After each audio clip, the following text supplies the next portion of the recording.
કોઈ કંપની જ્યારે પહેલીવાર શેરબજારમાં પ્રવેશે ત્યારે ખરેખર શું થાય છે? ચાલો, આજે આપણે શાયોના એન્જિનિયરિંગ લિમિટેડના આઈપીઓના ઉદાહરણ દ્વારા આ સમગ્ર પ્રક્રિયાને ખૂબ જ સરળ રીતે સમજીશું. તો આ કંપની બરાબર શું કરે છે? એમની પ્રોડક્ટ્સની રેન્જ જોશો તો ખ્યાલ આવશે કે એ ઘણી વિશાળ છે. નાના ચોકસાઈવાળા પાર્ટ્સથી લઈને મોટા સ્ટ્રક્ચર્સ સુધી બધું જ બનાવે છે. તો મુખ્ય વાત એ છે કે ગુજરાતમાં આવેલી આ એન્જિનિયરિંગ ફર્મ હવે પબ્લિક થવા જઈ રહી છે. એટલે કે પહેલીવાર પોતાના શેર સામાન્ય જનતા માટે વેચાણ અર્થે ખુલ્લા મૂકી રહી છે, જેને આપણે આઈપીઓ કહીએ છીએ. સારું, તો આજના આ વિશ્લેષણમાં આપણે શું જોવાના છીએ? પહેલાં તો સમજીશું કે બજારમાં નવો ખેલાડી આવે ત્યારે શું થાય. પછી શાયોના એન્જિનિયરિંગના કામકાજને નજીકથી જોઈશું, એમના ગ્રોથના આંકડા પર નજર કરીશું, એમને ચલાવનાર ટીમને મળીશું અને છેલ્લે એ જાણીશું કે આઈપીઓથી મળેલા પૈસાનું એ લોકો શું કરશે. તો ચાલો શરૂઆત કરીએ આપણા પહેલા મુદ્દાથી. જ્યારે કોઈ પણ કંપની પહેલીવાર પોતાના શેર જાહેરમાં વેચવાનું નક્કી કરે એ દિવસ એના માટે એક સીમાચિહ્નરૂપ હોય છે. ચાલો, તો હવે આ આઈપીઓની મુખ્ય વિગતો પર એક નજર કરી રહીએ. ઇશ્યુ 22 જાન્યુઆરીએ ખુલીને 27 જાન્યુઆરીએ બંધ થશે. દરેક શેરની કિંમત 140થી 144 રૂપિયાની રેન્જમાં રાખવામાં આવી છે. કંપનીનો ટાર્ગેટ લગભગ 14.86 કરોડ રૂપિયા ઊભા કરવાનો છે અને તેનું લિસ્ટિંગ બીએસસી એસએમઈ પ્લેટફોર્મ પર થશે. સારું, તો હવે જરા કંપનીની અંદર જઈને જોઈએ આ લોકો બરાબર કરે છે શું, એમનું કામકાજ કેવું છે. શાયોના એન્જિનિયરિંગ પોતાની જાતને એન્જિનિયરિંગ સોલ્યુશન્સ માટેની વન સ્ટોપ શોપ તરીકે ઓળખાવે છે અને એમનો કામનો વ્યાપ જોતા એ વાત સાચી પણ લાગે છે.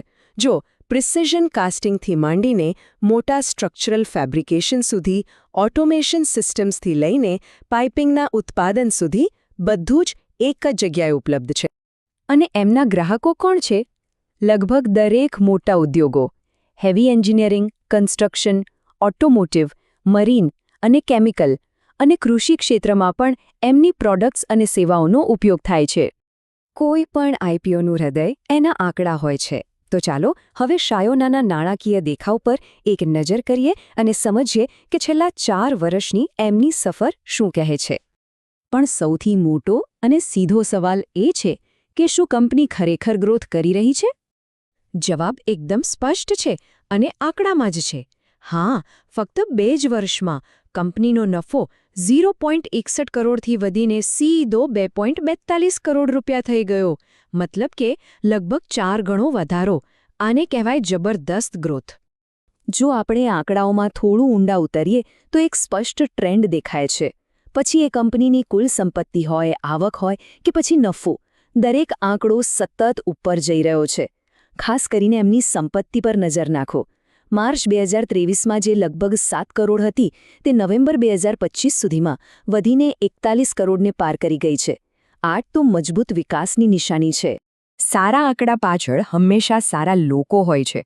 તો ચાલો હવે એ લોકોને મળીએ જેઓ આ કંપનીને ચલાવી રહ્યા છે, એના અનુભવી પ્રોમોટર્સને. સૌથી પહેલા મળીએ વિપુલ બી સોલંકીને. તેઓ કંપનીના ચેરમેન અને મેનેજિંગ ડિરેક્ટર છે, એટલે કે કંપનીના સૂત્રધાર.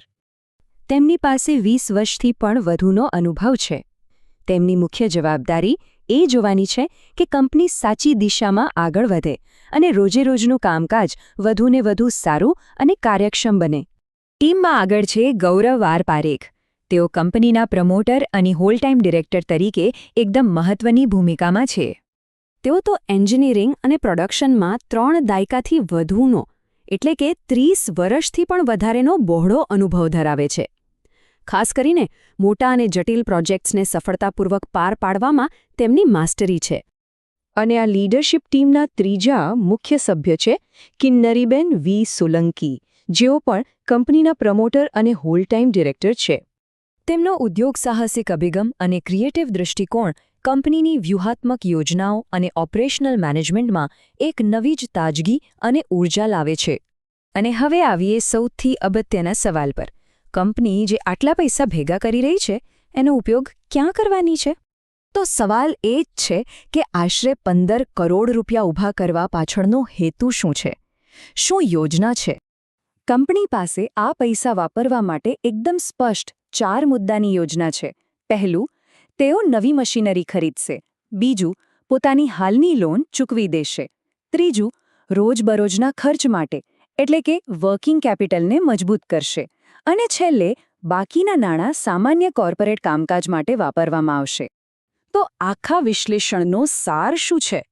કંપનીની મુખ્ય તાકાત કઈ છે?